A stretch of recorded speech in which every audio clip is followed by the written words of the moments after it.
আবার ওই মেশিন খোলা হতো। এবার শেষ মুহূর্তে একটা করে মেল পাঠিয়ে দেওয়া হয়েছে, রুটিন, ওরা হরবকত মেল পাঠায় নানা রকম। मैं नाम नहीं बताएंगे।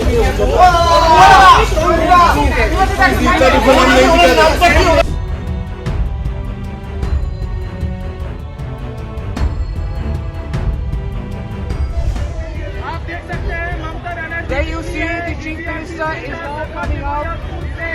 दीदी इतना अट्रॉसिटीज हुआ, इतना टॉर्चर हुआ, हमारा एजेंट को इतना अरेस्ट किया, इतना वन साइडेड हुआ, उसका बाद भी अगर ऐसा ईवीएम मशीन को लूट करने के लिए, अगर काउंटिंग लूट करने के लिए कोई कोशिश करे तो हम जिंदगी मौत एक करके हम लड़ेंगे।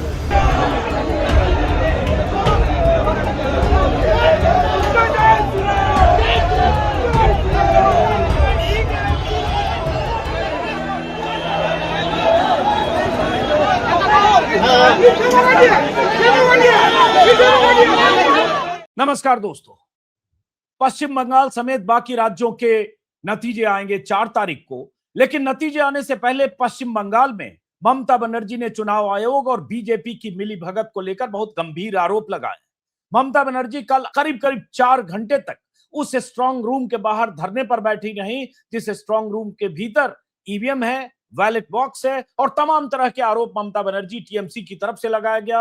और रात में देर रात तक टीएमसी और बीजेपी के कार्यकर्ताओं के बीच तू मैं की नौबत। लेकिन एक मुख्यमंत्री का यूं 4 घंटे बैठना, ऐसा क्या है, ऐसे क्या आरोप है, इसको समझने के लिए हमारे साथ एक खास मेहमान है, शांतनु सेन, जो टीएमसी के राज्यसभा सदस्य रहे।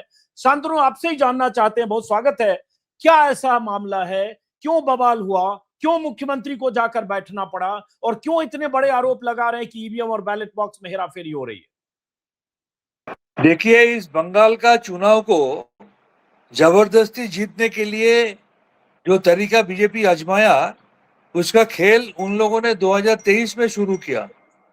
हम ऐसे क्यों बोल रहे हैं? 2023 में वो जबरदस्ती पार्लियामेंट में एक बिल को बिल्डोज करके पास करवाया, जहां पर आपको याद होगा इसके पहले चुनाव आयोग कौन चुनता था? Prime minister, leader of opposition and chief justice of supreme court.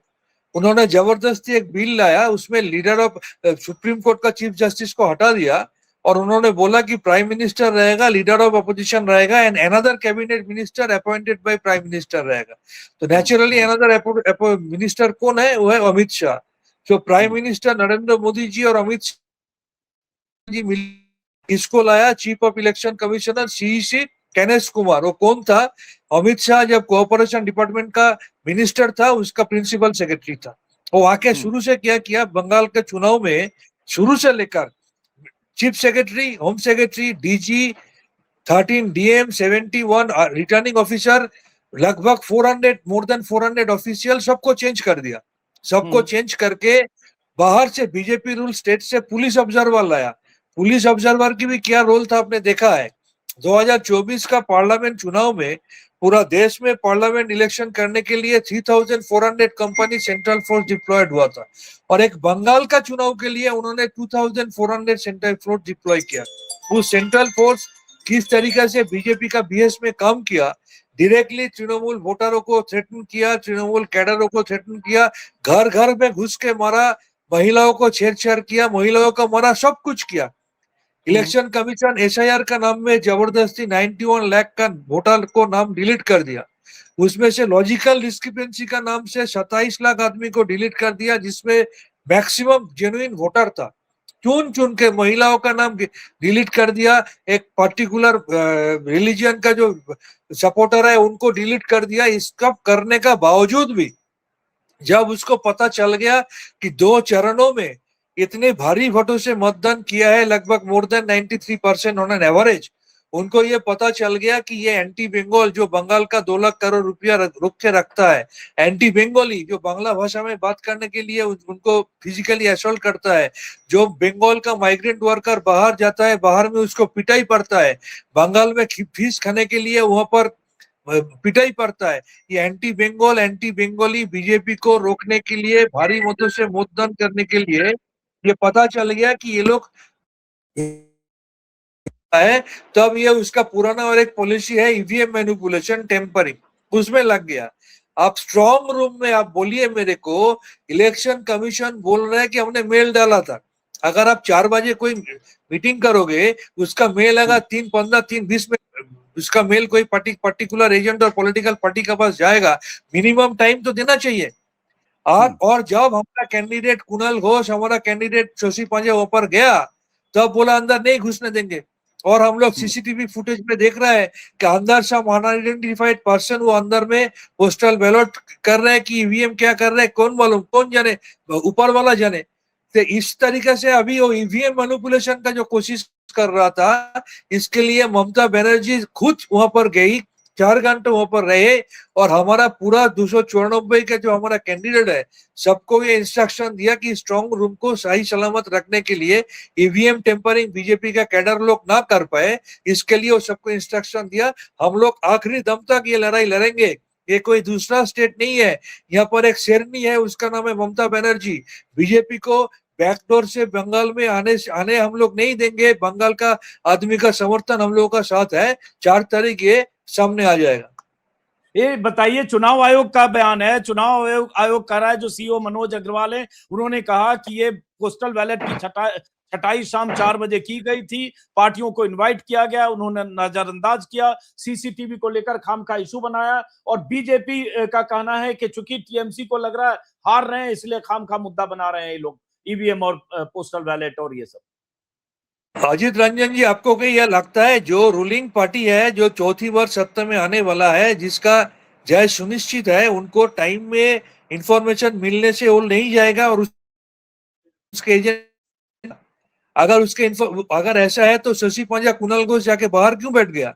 ये तो चुनाव आयोग का भी देखने का काम है। उसका न्यूट्रल रिस्पॉन्सिबिलिटी है कि सब पार्टी को अंदर लेके फिर काम शुरू करे। और ये बीजेपी वाला जो ये हर साल ये बोलता है, इसको मालूम है कि इसका नंबर ऑफ सीट 50 नहीं क्रॉस करेगा। अभी पहला चरण में सेंचुरी करने के बाद अमित शाह बोल रहा है कि हम लोग जीतेंगे। क्यों बोला? दूसरी चरण में उसका एजेंट रहे इसलिए, और दूसरी चरण नहीं मिलेगा, कम से कम काउंटिंग तक इसके एजेंट रिजुविनेटेड रहे, इसलिए जबरदस्ती ये झूठ बोल रहे हैं। जबकि अगर आईना का सामने ये लोग खड़े होंगे तो इसका जवाब खुद मिल जाएगा कि ये लोग 50 नहीं क्रॉस करने वाला है। आपके पास सबूत क्या है? आप अगर ये आरोप लगा रहे हैं टीएमसी की तरफ से, ममता बनर्जी टीएमसी के ट्विटर हैंडल पर लगातार कि स्ट्रांग रूम में छेड़छाड़ हो रही थी, ईवीएम मैनिपुलेट किया जा रहा था, या पोस्टल बैलेट को मैनिपुलेशन किया जा रहा है, ये सारे अंदेशे और रात की तस्वीरें, मैं समझना चाहता हूं दर्शक को कैसे कन्विंस कर सकते हैं कि इसमें कुछ मैनिपुलेशन हो रहा था? क्या एविडेंस है? जिस तरीके से एक फुटेज में दिखाया कि आलोक पाल शर्मा, जो अपने आप को एनकाउंटर स्पेशलिस्ट कहता है, वो ओपनली जाके कैंडिडेट अजय पाल शर्मा वो कैंडिडेट का घर में जाके और क्विक रिस्पांस टीम को उसको थ्रेट कर रहा है, ये वीडियो सामने आ गया। उसी तरीके से कल शहीद खुदीराम अनुशीलन केंद्रों का जो स्ट्रांग रूम है, उसका वीडियो बाहर आया, हम लोग वीडियो दिखाया। वहां पर हम लोग का एक भी आदमी नहीं था, अंदर कुछ अनआइडेंटिफाइड बैठ के वहां पर काम कर रहा है, और ईवीएम टेम्परिंग कर रहा है, मैनिपुलेशन कर रहा है, क्या कर रहा है। अगर हम लोग नहीं रहेंगे तो हम लोग कैसे जान पाएंगे? ये तो इलेक्शन कमीशन का ड्यूटी है, न्यूट्रलिटी मेंटेन करे, इम्पार्शियलिटी मेंटेन करे, सब पॉलिटिकल पार्टी के एजेंट और उसका इलेक्शन एजेंट वहां पर रहे, ये इंश्योर करने का काम इलेक्शन कमीशन का है। यहाँ पर मनोज अग्रवाल का है, ऊपर में गणेश कुमार का है।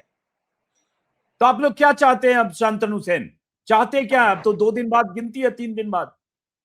हम लोग चाहते हैं 2 चरण में इतने भारी मुद्दों से जैसे मतदान हुआ, जो मतदान अभी ईवीएम में बंद है, वो मतदान सही सलामत बाहर आए, उसको मैनिपुलेट ना करे, उसको जबरदस्ती चेंज करने का कोशिश ना करे।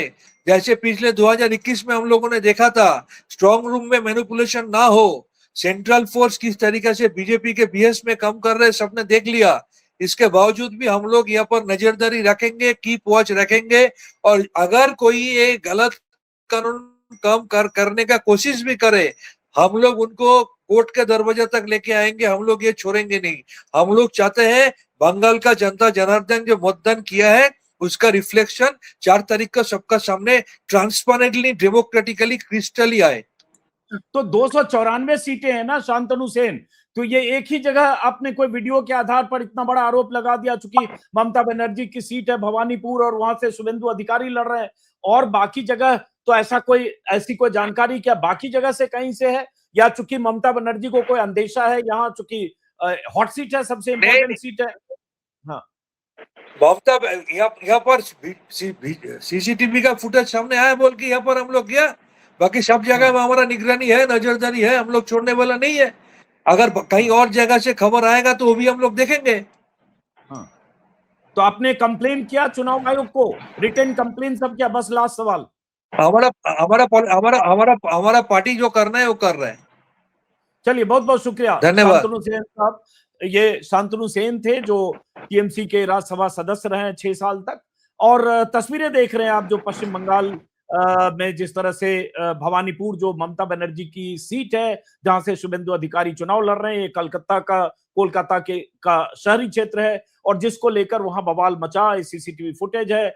टीएमसी का कहना है कि मैनिपुलेशन की कोशिश अंदर हो रही थी। चुनाव आयोग ने अपनी तरफ से जो पक्ष रखा, मनोज अग्रवाल जो सीईओ हैं, उन्होंने कहा पोस्टल बैलेट की छटाई की गई थी शाम 4 बजे, और पार्टियों को आमंत्रित किया गया था, वक्त तय था, लेकिन पार्टियों ने नजरअंदाज किया, जो मैं देख रहा हूं वेबसाइट पर, भास्कर की वेबसाइट पर। और उसके बाद उन्होंने कहा ये सब पूरी तरह से ठीक है, खामखा आरोप लगाया जा रहा है। बीजेपी प्रवक्ता की तरफ से, बीजेपी की तरफ से कहा गया कि ये ममता बनर्जी को लग रहा है कि वो चुनाव हार रही हैं, इसलिए खिसियानी बिल्ली खंभा नोचे जैसी स्थिति ममता बनर्जी कर रही हैं।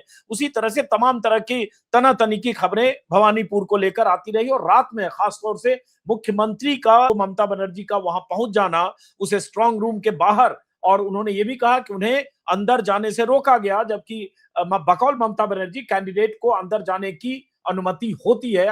ममता बनर्जी पहले ये खबर आई कि लगभग 8 बजे के आसपास टीएमसी उम्मीदवार कुणाल घोष, शशि पांजा और कुछ जो टीएमसी के कार्यकर्ता वहां पहुंच गए। अनुशीलन केंद्र, खुदीराम बोस अनुशीलन केंद्र के स्ट्रांग रूम के बाहर धरने पर बैठे। चुनाव आयोग ने समझाया बुझाया, नहीं माने, 9 बजे तक धरने पर बैठे रहे, फिर वहां सुरक्षा बढ़ाई गई, और लगभग 12:30 बजे ममता बनर्जी स्ट्रांग रूम से निकली। और 8 बजे रात को जब बवाल शुरू हुआ तो लगभग 8:30 के आसपास कहा जा रहा है ममता बनर्जी भी वहां पहुंच गई, और लगभग 12:30 बजे तक रात में ममता बनर्जी वहां बैठी रही, और बहुत तरह के आरोप ममता बनर्जी ने सीधे चुनाव आयोग पर लगाए। और ममता बनर्जी ने कहा कि हम आखिरी वक्त तक लड़ेंगे, किसी भी सूरत में हम इस तरह की धांधली को बर्दाश्त नहीं करेंगे। क्या कहा ममता बनर्जी ने, सुनिए, और उसके बाद फिर किसी दूसरे वीडियो में हम आपसे बात करें।